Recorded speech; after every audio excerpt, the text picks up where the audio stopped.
오늘은 사사기 11장 29절의 말씀을 가지고 실수를 작품으로 만드신 하나님이라는 제목으로 은혜를 나누고자 합니다. 인생을 살다 보면 너무나 절박한 나머지 하나님과의 거래를 하려는 유혹에 빠지곤 합니다. 오늘 본문의 입다라는 사사 역시 암몬과의 전쟁이라는 거대한 위기 앞에서 자기 식대로 하나님께 서원을 하고 있습니다. 하지만 하나님은 우리의 열심이나 조건이 아니라 오직 은혜로 일하시는 분이십니다.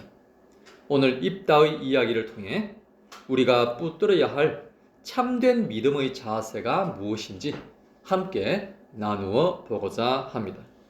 첫째, 내 열심보다 하나님의 영을 전적으로 의지해야 합니다.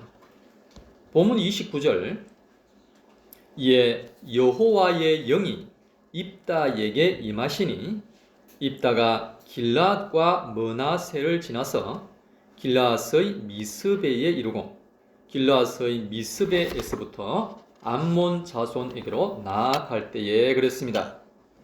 오늘 본문은 아주 중요한 선언으로 시작합니다. 바로 여호와의 영이 입다에게 임했다라는 사실입니다.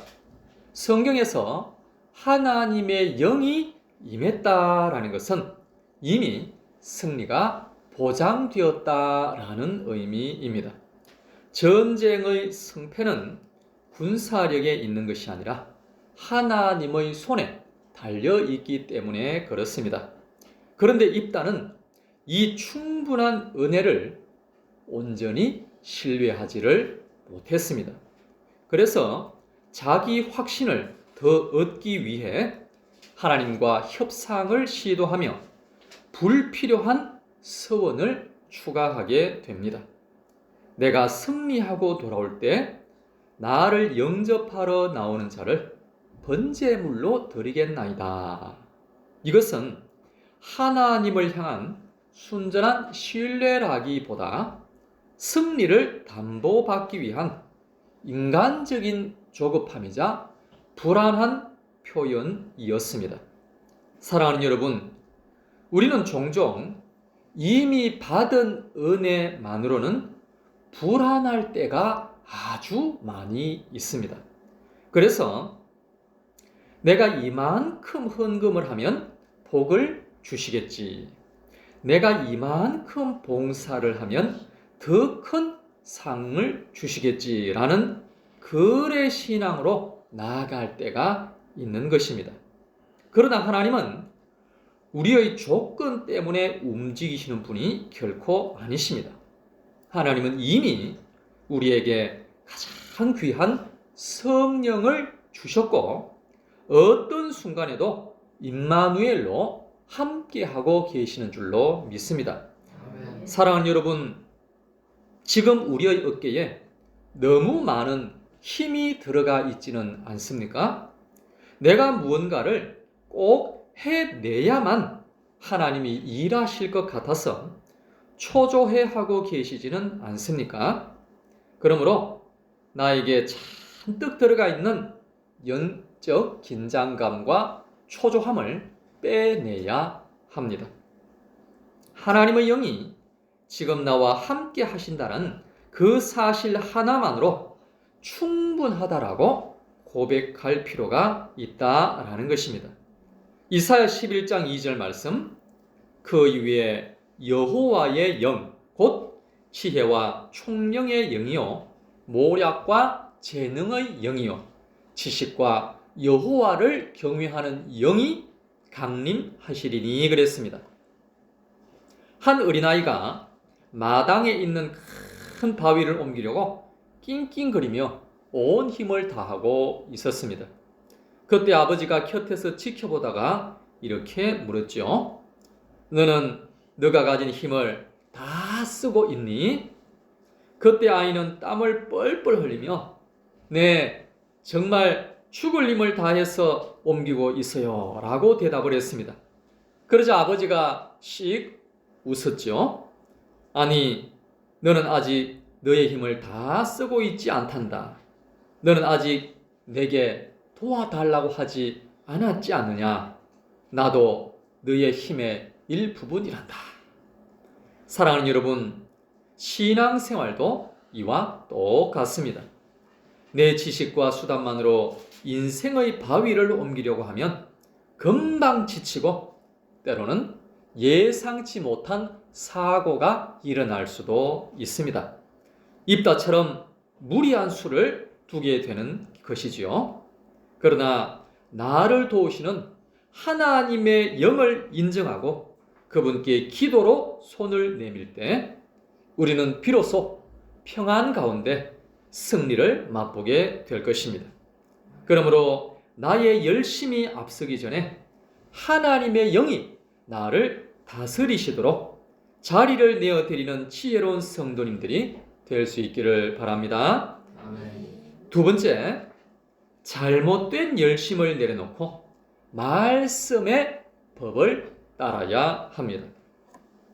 30절, 그가 여호와께 서원하여 이르되 주께서 과연 암몬 자손을 내 손에 넘겨주시면 내가 암몬 자손에게서 평안히 돌아올 때에 내 집 문에서 나와서 나를 영접하는 자는 여호와께 돌릴 것이니 내가 그를 번제로 드리겠나이다 그랬습니다. 사랑하는 여러분, 입다의 이러한 서원은 매우 위험하고 잘못된 서원입니다. 하나님은 인신제사를 가정히 여기시는 분이시죠. 성경 어디를 찾아봐도 율법 그 어디에도 사람을 태워 바치라는 명령은 없으며 오히려 이방인들의 이러한 것들을 엄격하게 금지하라고 말씀을 하셨습니다. 입다는 하나님의 성품과 말씀을 제대로 알지 못한 채 당시 이방 민족들이 행하던 지성이명 감천이다 라는 식의 샤머니즘적 열심으로 하나님께 다가갔던 것이죠. 결국 그는 승리하고 돌아왔을 때 자신을 마중 나온 무남동녀 외동딸을 맞이하게 되었습니다. 말씀이 뒷받침되지 않은 열심이 얼마나 비극적인 결과를 초래해야 하는지 보여주는 아주 뼈아픈 장면입니다. 사랑하는 여러분, 성경 지식이 없는 열정은 브레이크 없는 자동차와도 같습니다. 우리는 종종 하나님을 위해서라는 거룩한 명분을 내세운다고 하지만 정작 하나님의 뜻과는 상관없는 내 고집과 내 욕심과 내 열심을 부릴 때가 아주 많습니다. 내 상황이 급하다고 혹은 내 기분이 좋다고 말씀의 테두리를 벗어난 약속을 남발해서는 안 되는 것입니다. 진짜 신앙은 내 뜨거운 감정이나 적극적인 결단에 있는 것이 아니라 변치 않는 하나님의 말씀 위에 서 있어야 하는 것입니다. 말씀의 설계도를 묻지 않은 채 쌓아 올린 열심은 결국 나를 다치게 하고 내가 가장 사랑하는 사람들을 아프게 할 수 있음을 꼭 기억해야 합니다. 호세아 6장 6절 말씀, 나는 인애를 원하고 제사를 원하지 아니하며 번제보다 하나님 아는 것을 원하노라 그랬습니다. 어느 시골 교회에 아주 열심히 기도하는 집사님이 계셨습니다. 하루는 이 집사님이 기도를 너무나 뜨겁게 하다가 감정에 북받쳐 이렇게 서원을 했습니다. 하나님, 제가 이번 주일에 은혜를 충만히 받는다면 성전문을 나설 때 가장 먼저 만나는 사람에게 저의 전 재산을 주겠습니다. 그런데 예배를 마치고 은혜를 듬뿍 받은 후에 예배당 문을 나설 때 가장 먼저 들어온 사람이 바로 평소에 사사건건 시비를 걸던 바로 동네 원수 같은 사람이었다는 겁니다. 집사님은 순간 너무 당황하였고 어떻게 해야 할지 큰 고민에 빠지게 되었습니다. 말씀에 근거하지 않고 감정에 치우친 충동적인 열심이 큰 시험거리가 된 것입니다. 그래서 또 다음 기도할 때 하나님 앞에 이렇게 기도를 드렸습니다. 하나님, 저는 농담도 못합니까? 그리고 하나님은 아무 응답이 없으셨다는 것입니다. 사랑하는 여러분, 우리 하나님은 우리가 억지로 짜낸 서원이나 무리한 약속을 결코 기뻐하지 않으십니다. 하나님은 우리가 하나님의 마음을 더 깊이 알기를 원하고 계시는 것이지요. 그러므로 우리는 항상 말씀의 거울 앞에 내 삶을 비추어 보아야 하고 내 말을 비추어 보아야 하는 것입니다. 내 방식의 충성이 아니라 하나님의 방식인 순종이 우선이다라는 것입니다. 번제보다 하나님을 아는 지식이 바로 우리를 살리는 것이다라는 것이죠. 그러므로 이번 한 주간 내 생각과 고집을 꺾고 기록된 말씀의 법을 따라 살아가는 신실한 예배자들이 다 될 수 있게 되기를 예수님의 이름으로 축복합니다. 아멘. 세 번째, 인간의 실수를 덮으시는 하나님의 섭리를 신뢰해야 합니다. 34절, 입다가 미스바에 있는 자기 집에 이를 때에 보라, 그의 딸이 소고를 잡고 춤추며 나와서 영접하니 이는 그의 무남 동료라. 입다가 이를 보고 자기 옷을 찢으며 이르되 어찌할꼬 내 딸이여, 너는 나를 참담하게 하는 자요 너는 나를 괴롭게 하는 자 중에 하나로다 그랬습니다. 입다는 통곡할 수밖에 없었고 자기 옷을 찢을 수밖에 없었습니다.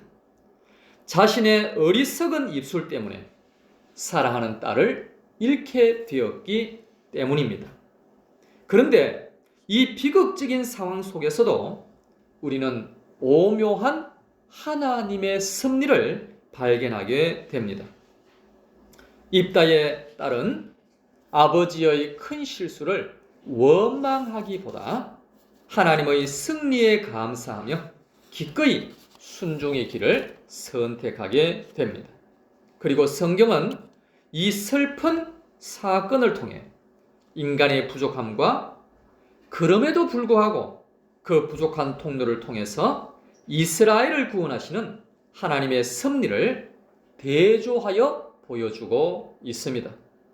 인간은 끊임없이 실수하고 끊임없이 어긋난 길을 가지만 하나님은 그 굽어진 길을 통해서도 하나님의 뜻을 이루어가고 계시는 줄로 믿습니다. 아멘. 사랑하는 여러분, 우리가 인생을 살면서 얼마나 많은 실수를 합니까? 잘못된 판단으로 손해를 보기도 하고 하지 말아야 할 말을 내뱉어 소중한 관계를 망쳐버릴 때도 있습니다. 그럴 때 우리는 깊이 절망에 빠지곤 합니다. 내 인생은 이제 다 끝났구나. 내 실수 때문에 다 망쳐버렸구나.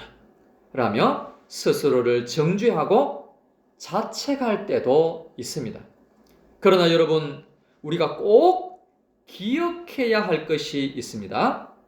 하나님은 우리의 실수보다 훨씬 더 크신 분이라는 사실입니다.